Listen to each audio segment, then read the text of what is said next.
Ainz Ooal Gown is the undisputed overlord of his own realm, a spectre of death, leading a host of incredibly powerful monsters, demons, and adorable elf kids on his conquest of the new world.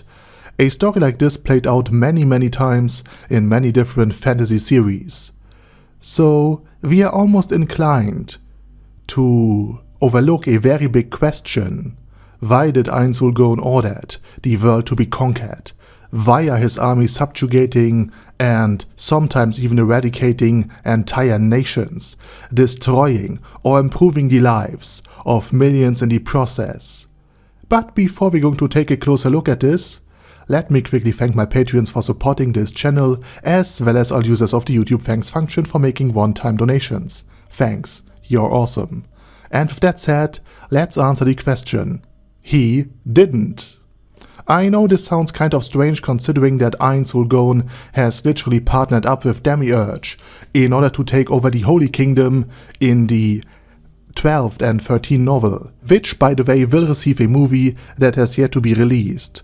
But the reason for why everyone believed that Ainz had ordered the world to be conquered was one of the classical anime misunderstandings. Now, in normal anime series, someone would just walk in on two persons, falling over one another, and assume the lewdest possible scenario. But in Overlord, Ainz Ooal Gown flew high into the sky, only coming to a halt at the border of outer space, followed by Demiurge in his demonic form. And Ainz never ever saw a verdant green planet in his former life before.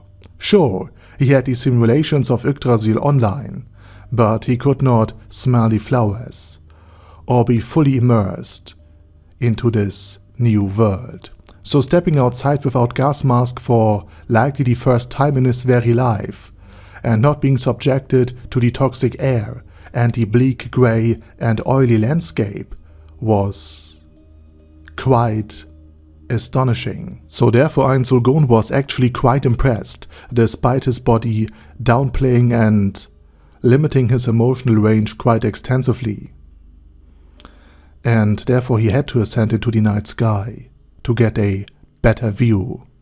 But even in his new world he could not leave behind the memory of his dear friends, and Overlord, the creator of Demiurge, once said that it would be fun to conquer the world, and the world sitting below Ainz looked like a box of jewelry.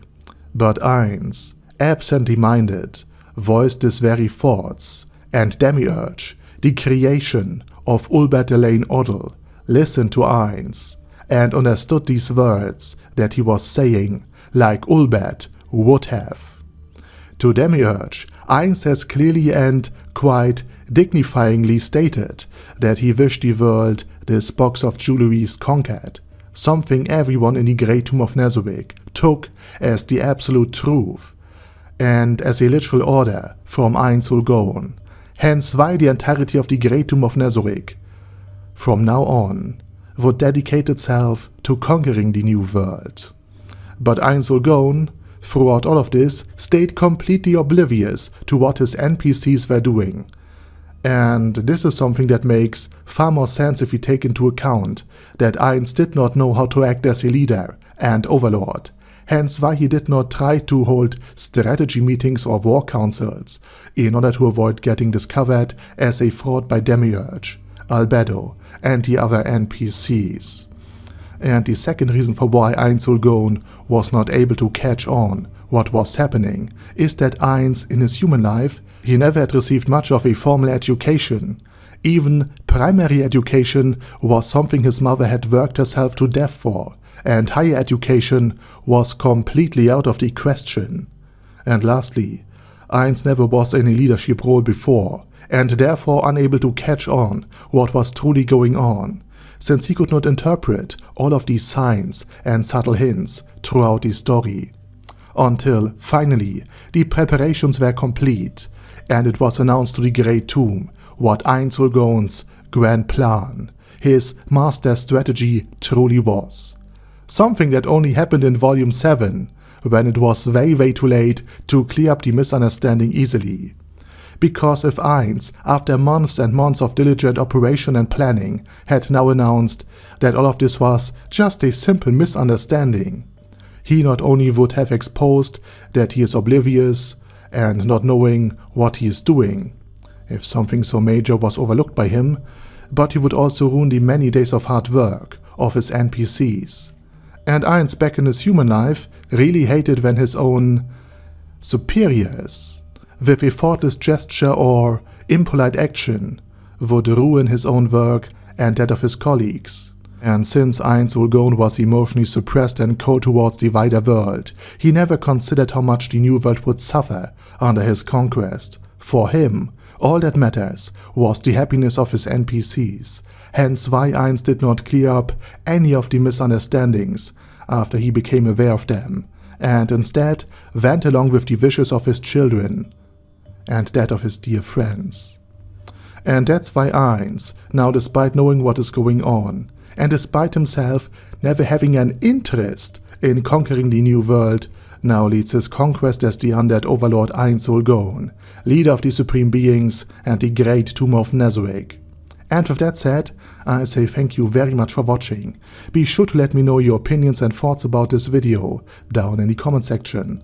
And as usual, I say my special thanks to Ada Daddy Ada, Bad Guy Yi, Bad Burrito 316, Beezer, Ben C, Brandon D, Chrissy, Crowley 0221, Sia, Crystal Prime, Dead Slime, Death is Mercy, Deathless Dragonlord, Demon Xenomorph 1987, Devin Downen, Ding Dong, Duckwagon, Dunkler Krieger, Dystopia, Dystopia II, Enigmatic Unicorn, Feral Shivan, Guy with That Head, Hector Marino, Hoss, Huster, Jacob G, Jana B, Jason, J. Morris, Chromius, Kyle R, Lee K. Long, Legendarius, Lelouch Britannia with a Mustache,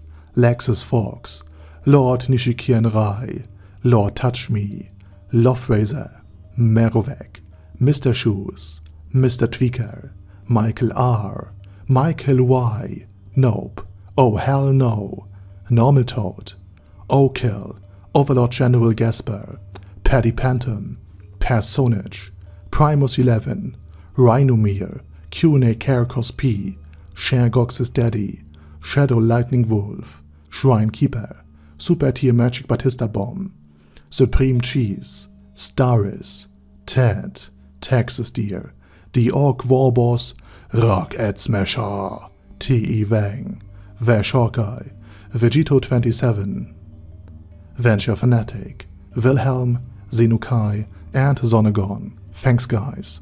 Anyway, have a nice day, and I hope to see you all again soon on my next video.